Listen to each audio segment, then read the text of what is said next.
Hook. Wait, did that really just happen? A movie announcement, a Paris reset, and the most unhinged finale kiss energy I've seen all year. If you think I'm calm, I'm not. Grab a snack. We're going in because this ending wasn't just good, it was right. Episode 9. Say it or lose it. I'm already stressed and the episode hasn't even started. Tell me someone texted the truth. Tell me Isabel opened her mouth. She didn't, did she? Conrad looks like a storm in a sweater. And he's about to find out this way? Mess. Absolute mess. I can feel his heart in my throat. He's not gloating, he's splintered. He doesn't want his brother shattered. He just cannot carry a lie anymore. Jeremiah is spinning. Everyone's trying to be fun friend around a fresh wound. The get under someone to get over someone advice? No, I hate that. It doesn't heal. It numbs, and numbness rots you from the inside. I want him to stop, breathe, and pick himself up because he deserves to know who he is without anyone else.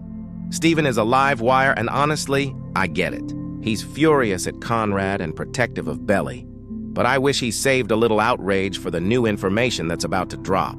Hold that thought. Adam shows up and somehow finds a way to make a heartbreak about networking? Sir, please. This was never a wedding. It was a corporate mixer with vows.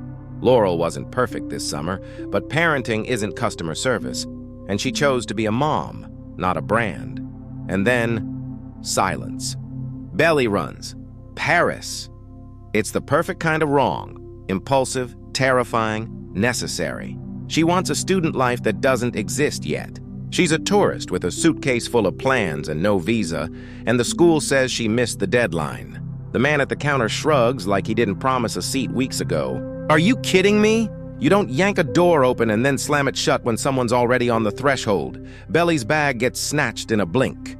Perfect metaphor. New city, new language, nothing to hold on to. Yet, she chases. Because that's the point, she chases herself. I love her more with every panicked step. She's terrified and still refuses to quit. Back home, Jeremiah's grief curdles into meanness for exactly one scene. He snaps at Laurel and I bite my tongue because he is bleeding from a place he won't let anyone touch. Hurt people, but I need him to circle back and apologize when he can breathe. Taylor is a queen, setting boundaries, drawing lines, holding space. She's the rare friend who tells you leave them alone and also leaves you soup at the door. Back in Paris, Belly makes it through the secret doorway of a new life, password and all. It's messy and glittery and confusing, and she doesn't look like she belongs yet. But the thing about belonging is you only see it in the rearview mirror, and then truth bomb, Cabo, spring break. Jeremiah cheated. Suddenly, Stephen's selective outrage looks flimsy. He lunged at Conrad for a confession, but barely blinks when he hears what Jeremiah did. No, sir. Fairness has to run in both directions. Taylor and Stephen talk it out like grown-ups. Fear, commitment, self-sabotage, and it's hot, because real communication is hot. Trust this. Honesty is a love language. Jeremiah, drunk on pain, stares at old photos and calls the past like it can pick up and fix him. It can't. But when he finally talks, really talks, it's not angry, it's empty. And sometimes emptiness is honest. He doesn't know who he is without Belly. That's the problem. That's why this needed to end, Belly calls. They're not ready to be anything but kind. It's heartbreaking and also hopeful, because clean endings make room for clean beginnings. Hook. If episode 9 was a collapse, episode 10 asks, what grows in the ruins? Episode 10, Thanksgiving almost time jump. Thanksgiving in Paris. The homesickness is quieter now. It lives in the corners, not the center. Belly is learning to order coffee in French, badly, and that is a victory. She's got friends. She's got a room that isn't yet a home, but could be. She practices, they switch to English, and she keeps practicing anyway. Paris is humbling. Paris is honest. She wanted something real. This is real. The loneliness isn't proof she failed. It's proof she left. Jeremiah is still at the fraternity house, pretending stairs aren't a climb. The apartment with my wife, gone. The future he built like a sandcastle, pulled back out by the tide. Adam cuts him off financially, and for once it's the right call. Not as punishment, but because growth has to be earned. Jeremiah gets a job. He cooks, he's good at it. The kitchen is loud, but his mind is quiet there. Imagine that. quiet for the first time in months. Conrad does the most old-school romantic thing left in the universe: letters. Handwritten, ink-smudged, pocket-creased. He sends candy that tastes like July and sand that smells like home. He doesn't ask for anything back. That's love without a grip, steady, not grabbing. It breaks me and also fixes something. Belly is different now. She's freer with Benito and also gentler. She has a line she won't cross if she senses she can't hold what's on the other side. That's not fear. That's respect. Jeremiah and Denise talk, and for the first time, he hears good advice and actually swallows it. Forgiveness isn't for the people who hurt you. It's for you. She tells him to stop letting other people hold the leash to his mood. She's right. He breathes. He calls Belly. He apologizes for the way things ended. The sky doesn't change color, but something in his chest unknots. Stephen and Taylor are long-distance adorable and also real. They say the quiet stuff out loud. Where are we living? What happens after graduation? How do we build something that's ours? That's how couples become teams.